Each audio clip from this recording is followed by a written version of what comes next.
Messi! Goal! Goal! Messi! In 1994, a 7-year-old boy stood in the back row of his youth team photo in Rosario, Argentina. He was noticeably smaller than every other child in the picture. That boy had a medical condition that was already threatening his ability to grow normally. His family couldn't afford the treatment. 2 of Argentina's biggest clubs turned him away because of it. 30 years later, he is the most decorated footballer in the history of the sport. 8 Ballon d'Ors, a World Cup, over 900 career goals. This is the real story of Lionel Messi, and how close the world came to never seeing it. Lionel Andrés Messi was born on June 24, 1987, in Rosario, Argentina. His father Jorge worked at a steel factory. His mother Celia worked part-time at a magnet manufacturing workshop. Football was everywhere in the family. His brothers, his cousins, the neighborhood. He started playing at age 4. By age 8, he had joined Newell's Old Boys, one of Rosario's most established clubs, where his brother Rodrigo was already playing.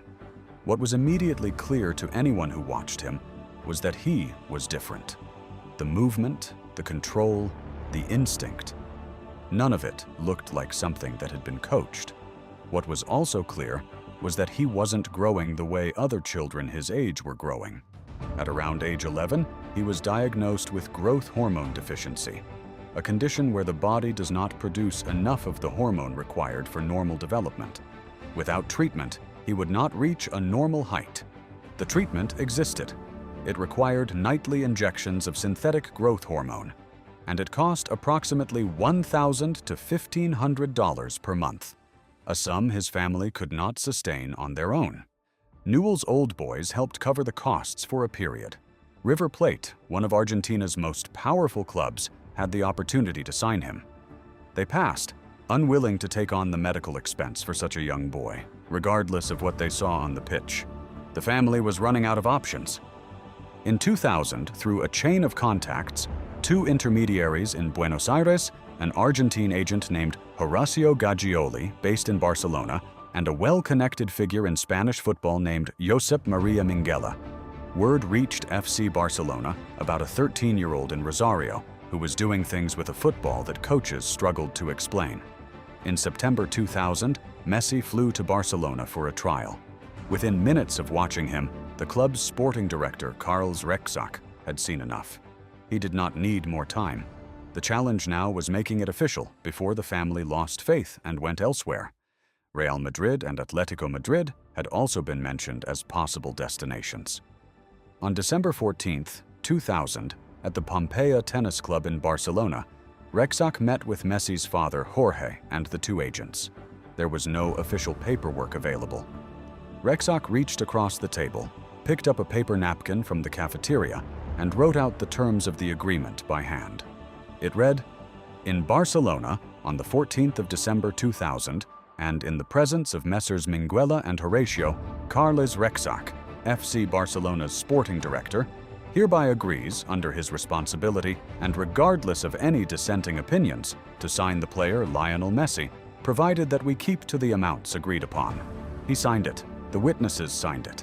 That napkin, measuring 16.5 by 16.5 centimeters, was later auctioned in London in 2024 for £762,400. Barcelona's agreement came with a condition that no other club had been willing to meet. The club would pay for Messi's growth hormone treatment in full. It took until March 2001 for a formal contract to be signed. In the months between the napkin and the official paperwork, Barcelona's Director General Joan Lacueva paid for Messi's treatment out of his own pocket to ensure there was no interruption. Messi's mother and his siblings returned to Argentina after the move. His father stayed with him in Barcelona. At 13, in a foreign country, separated from most of his family, Messi trained at La Masia, Barcelona's youth academy, and continued his nightly injections. He scored 21 goals in 14 games for the under-14 team. He moved through the age groups faster than any foreign player the club had previously signed. On November 16, 2003, at age 16, he made his debut for the first team in a friendly against Porto. On October 16, 2004, Frank Rijkaard gave him his official La Liga debut against Espanyol. He was 17 years and 114 days old. On May 1, 2005, he scored his first senior goal for Barcelona against Albacete, becoming the youngest player to score a La Liga goal for the club at that time. He was 17 years, 10 months, and 7 days old. Ronaldinho was at Barcelona during those years. The two became close. Ronaldinho later said he knew from the beginning that Messi would surpass him. If you're finding this story worth your time, subscribe and hit the bell. The next video goes deeper into the moments that almost ended Messi's career before it started. Back to the story. What followed across the next decade is one of the most documented careers in the history of sport. 10 La Liga titles, 4 Champions Leagues, 8 Ballon d'Ors, a record 474 goals in La Liga, a record 672 goals for a single club. In the 2011-12 season, he scored 91 goals across all competitions, a record for goals in a single calendar year that has not been broken. In November 2005 at the Santiago Bernabeu, he scored twice against Real Madrid and became only the second Barcelona player in history, after Diego Maradona in 1983, to receive a standing ovation from Real Madrid supporters. In April 2007, he scored a goal against Getafe that was almost identical to Maradona's goal of the century from 1986, receiving the ball near the halfway line and beating 5 players before finishing. Barcelona fans later voted it the greatest goal in the club's history. By 2012, ESPN named him the greatest player of the 21st century. He had won the Ballon d'Or 4 consecutive times. The debate about the greatest footballer of all time had narrowed to a conversation about him and Cristiano Ronaldo, and it stayed there for 15 years. The one thing missing for most of his career was an international trophy with Argentina. He had won everything with Barcelona. With Argentina, the losses accumulated.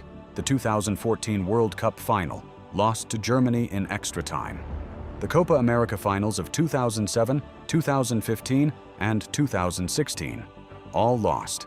In 2014, after the World Cup final defeat, he was awarded the Golden Ball as the tournament's best player, a decision that drew significant criticism, with many believing Germany's Manuel Neuer had been the standout performer of the entire competition.